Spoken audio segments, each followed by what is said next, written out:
प्रत्याशी लल्लू सिंह के लिए प्रचार प्रसार करने के लिए सीएम योगी आदित्यनाथ पहुंचे हैं। इससे पहले आपने देखा होगा 5 मई को भी प्रधानमंत्री मोदी के साथ सीएम योगी वहां पर नजर आए थे। 500 वर्षों का इंतजार समाप्त हुआ और प्रभु रामलला अपने भव्य और दिव्य मंदिर में विराजमान हुए। देखा ना, कैसा लगा आप लोगों को? कैसा लगा? अच्छा लगा ना?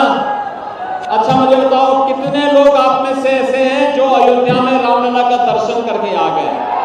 अरे तो सभी लोग चले गए, सभी लोगों ने दर्शन कर लिया। मैं आपका अभिनंदन करता हूं, क्योंकि आपके दर्शन करने से प्रभु राम के आशीर्वाद का सर्वाधिक सौभाग्य मुझे प्राप्त होता है, क्योंकि आपकी दुआ भी मुझे लग जाती है और इसी बहाने मोदी जी को भी लग जाती है।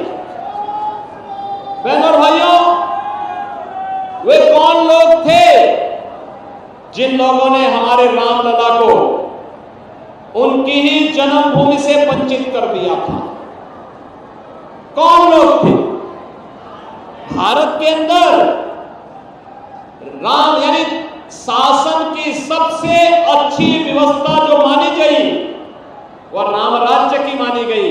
और बड़ी विडंबना है कि स्वतंत्र भारत में हमें 70 वर्षों तक ये कहना पड़ा कि वे अयोध्या राम जन्मभूमि है, यहां पे रामलला का भव्य मंदिर बनना चाहिए। इसके लिए प्रमाण जुटाने पड़े और भगवान राम को अपना स्वयं का साक्ष्य जुटाना पड़ा। बहनों और भाइयों, ये जो परिस्थिति पैदा की,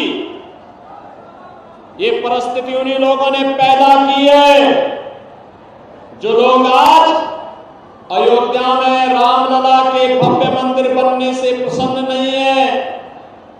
मैं तो बार बार इस बात को कहता हूं कि 2 ही प्रकार के लोग हैं इस देश में, एक राम भक्त है और दूसरे रामद्रोही हैं।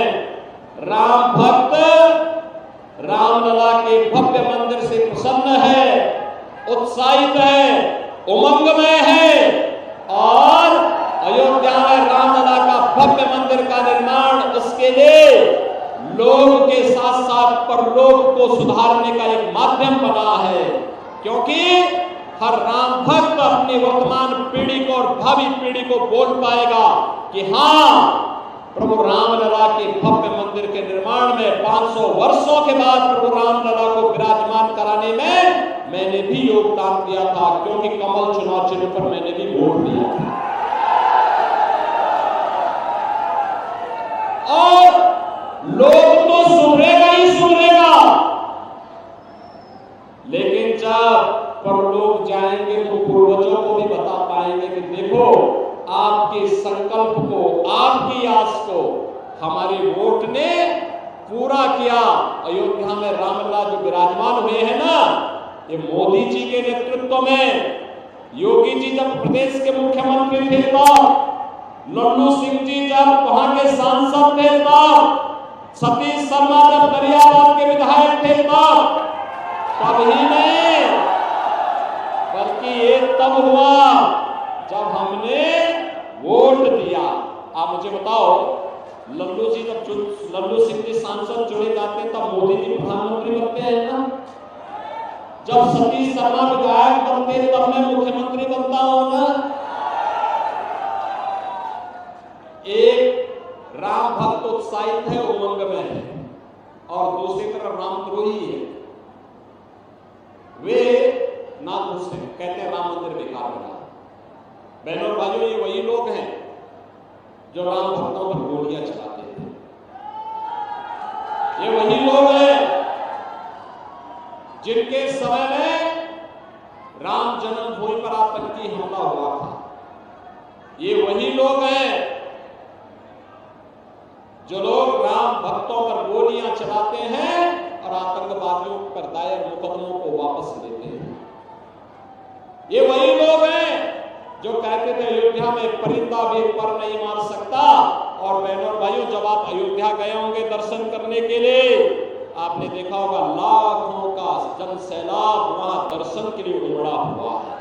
देख रहे हैं ना, देख रहे हैं ना बहनों और भाइयों, या तो रामद्रोही मोदी जी का विरोध कर रहा है या पाकिस्तान विरोध कर रहा है। दोनों के स्वर एक जैसे मिल रहे हैं इस समय, क्योंकि राम भक्त जो है वह राष्ट्र भक्त भी है। जो राष्ट्र भक्त होगा वह पहले देश के विकास के बारे में सोच रहा है, भारत के उत्थान के बारे में सोच रहा है, भारत को ब्रह्म वैभव की स्थिति में पहुंचाने के लिए सोच रहा है, भारत के विकास के लिए उसकी प्रतिबद्धता है, भारत को दुनिया की बड़ी ताकत बनाने के लिए, भारत की सुरक्षा के लिए, बड़े बड़े विकास के कार्य लाने के लिए, गरीब कल्याण कार्यक्रमों को आगे बढ़ाने के लिए वह पूरी प्रतिबद्धता के साथ कार्य कर रहा है। और बहनों और भाइयों, जो रामद्रोही हैं वे आज भी पाकिस्तान का राग अलाप रहे। क्या कहते हैं? कहते हैं पाकिस्तान के खिलाफ मत बोलो, उसके पास एटम बम है। अरे हमारे पास भी तो एटम बम है, हमारा एटम बम बीच में रखने के लिए नहीं बना है।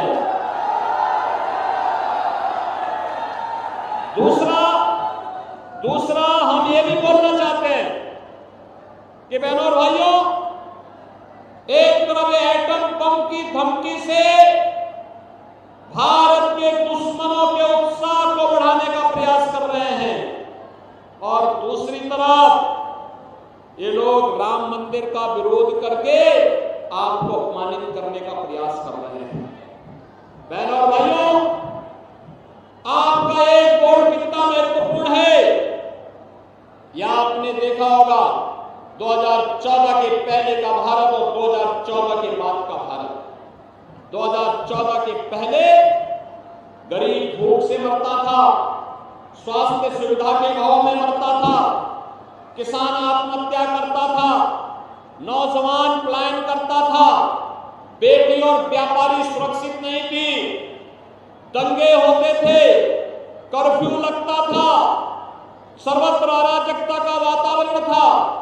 और 2014 के बाद का भारत कैसे परिवर्तन हुआ, दुनिया के अंदर सम्मान बढ़ा, देश की सीमाएं सुरक्षित हुई, आतंकवाद और नक्सलवाद नियंत्रित हुआ, और अब तो जोर से पटाखा फट जाए ना तो भी पाकिस्तान को सफाई देनी होती है कि साहब मेरा हाथ नहीं है, क्योंकि इसे मालूम है कि अगर सफाई नहीं दी तो कहीं लेने की देने न पड़ जाए।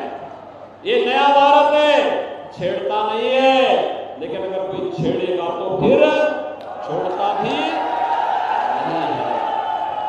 और बहनों और भाइयों, विकास के कार्य, हाईवे, अयोध्या देखो ना, रेलवे की डबल लाइन से जुड़ गया है, भव्य स्टेशन अयोध्या का बन गया है, अयोध्या के अंदर जहां से जाओ 4 लेन 6 लेन से जुड़ गया है, इंटरनेशनल एयरपोर्ट बन गया है। एक तरफ अयोध्या में रामलला विराजमान हुए और दूसरी तरफ अयोध्या का अंतर्राष्ट्रीय एयरपोर्ट रामलला के उस समय के जिन्होंने रामलला को अपनी गाथा के माध्यम से जन जन तक पहुंचाया था, ऐसे त्रिकालदर्शी ऋषि महर्षि वाल्मीकि के नाम पर अयोध्या के एयरपोर्ट का नामकरण हुआ। बहनों भाइयों, वहां जितने भी भोजनालय बने गरीबों के लिए, संतों के लिए, अतिथियों के लिए, उनका नामकरण किसके नाम पर है? माता सबरी के नाम पर। माता सबरी भीलनी थी, वनवासी थी, उनके नाम पर भोजनालय का नाम, क्योंकि प्रभु राम के वनवास के समय में उन्होंने ही आश्रय दिया था और भगवान राम ने उनके झूठे मेवे भी खाए थे। और आश्रय स्थल जिनके हम रेल बसेरा कहते हैं वो किसके नाम पे हैं? निषाद राज के नाम पर है, निषाद राज के नाम पर। ये अयोध्या है, इंटरनेशनल एयरपोर्ट भी है, सड़कें 4 लेन और 6 लेन की है, भव्य दीपावली भी है, पहले माफिया हावी होते थे, तो हम लोगों ने भी कहा प्रभु रामलला विराजमान हो रहे हैं, तो जन जन में तो जय श्री राम होगा और माफिया और अपराधियों का राम नाम सत्य है भी होगा। हो गया ना?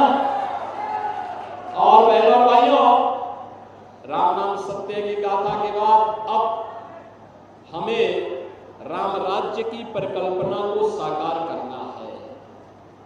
इसके लिए भारत को आत्मनिर्भर और विकसित भारत बनाना है। आत्मनिर्भर और विकसित भारत के लिए हम सबको भाजपा को जिताना होगा। जिताएंगे? जिताएंगे? बाहर के लोग भी, भाई बाहर के लोग इतनी देर से खड़े हैं, जिताएंगे? लल्लू महाराज को कमल चुनाव चिन्ह पर जिताएंगे? मोदी जी को तीसरी बार प्रधानमंत्री बनाएंगे? 5वें चरण में आपका मतदान है 20 तारीख को, है ना?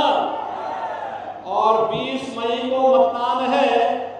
तो बहनों और भाइयों, मतदान के लिए आपको अभी से स्वयं मोदी जी का प्रतिनिधि बनना पड़ेगा।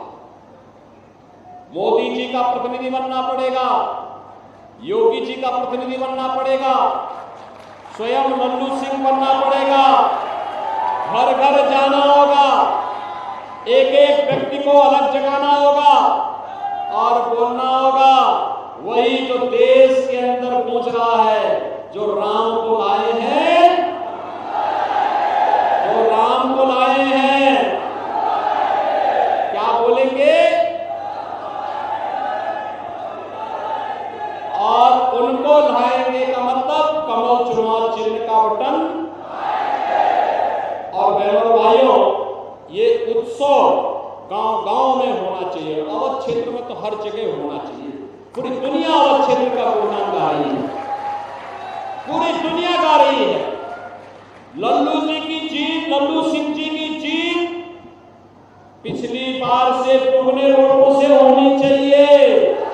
तब मेहनत हम सबकी सार्थक होगी, हम सबकी मेहनत तब सार्थक होगी। क्योंकि नहीं तो एक कांग्रेस और सपा के लोग गाली दे दे करके हम लोगों को पहले ही वैसे कटघरे में खड़ा करके रखे हुए हैं। पहले ये लोग इस प्रकार की बातें करते हैं, इसके बाद भी अगर हम लोगों को सफाई देनी पड़े तो फिर बात नहीं बनेगी।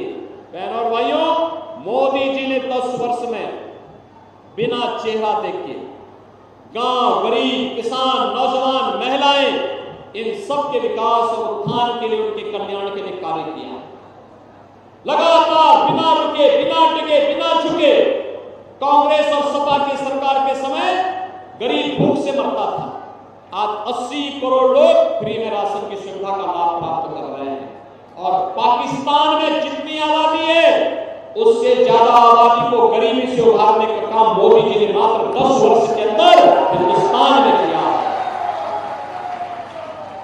60 करोड़ लोग बहनों और भाइयों हिंदुस्तान के अंदर फ्री में राशन की, फ्री में स्वास्थ्य बीमा का कवर प्राप्त कर रहे हैं। और अयोध्या में तो अब तो राजर्षि महाराज दशरथ के नाम पर भी मेडिकल कॉलेज का निर्माण हो गया है। बहनों और भाइयों, अयोध्या में यही नहीं हुआ, अब तो हर घर नल की योजना भी आपके घर में शुद्ध पानी पहुंचाने के लिए दिखाई दे रही है।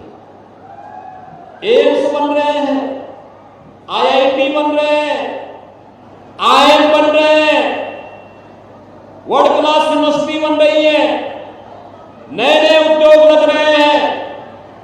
और विकास के कार्य इस रूप में गरीबों के लिए मकान भी 4 करोड़ मकान मिल गए हैं। और बाकी लोगों को अभी से आप बता दीजिए कि जितने लोग बाकी बचे होंगे अगले 5 वर्ष के अंदर सबको एक एक मकान मिल जाएगा। जितने गरीब बचे होंगे, जितने गरीब के पास 10 करोड़ गरीबों को अब तक रसोई गैस के कनेक्शन मिल गए हैं, बाकी लोगों से कहिए कि जितने बचे होंगे कैंप लगा करके फिर से अभियान चला करके सबको मिलेगा। 12 करोड़ किसानों को किसान सम्मान निधि का लाभ प्राप्त हो रहा है। 12 करोड़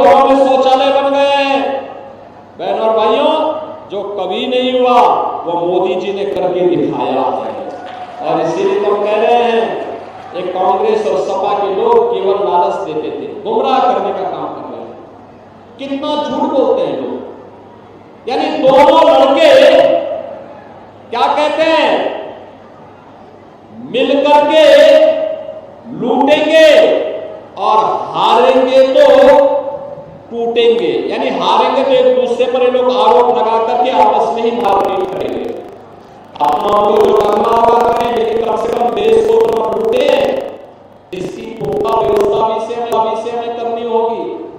और इसीलिए इनके द्वारा जो काम किया जा रहा है, बाबा साहब भीमराव अंबेडकर के द्वारा बनाए गए संविधान में अनुसूचित जाति, जनजाति और पिछड़ी जाति के आरक्षण पर सेंध लगाने का इनका प्रयास होने जा रहा है। इस सपा के लोगों को, कांग्रेस के लोगों को सफल मत होने देना। बहनों भाइयों, गुमराह करेंगे, आपको झूठ बोलेंगे।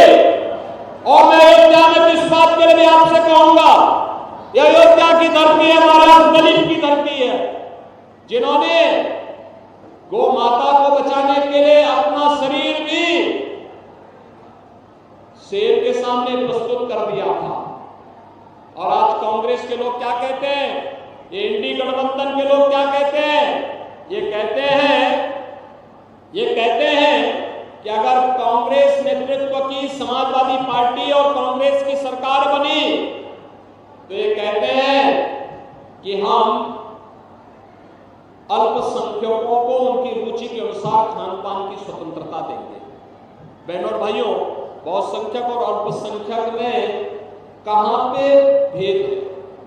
रोटियों भी खाते होंगे, अल्पसंख्यक भी खाता है, बहुसंख्यक भी खाता है। चावल बहुसंख्यक भी खाता है, अल्पसंख्यक भी खाता है। सब्जी दोनों खाते होंगे, दाल दोनों खाते होंगे, पूड़ी पकौड़ी सब, हलवा सब खाते होंगे, मीठा भी सब खाते होंगे।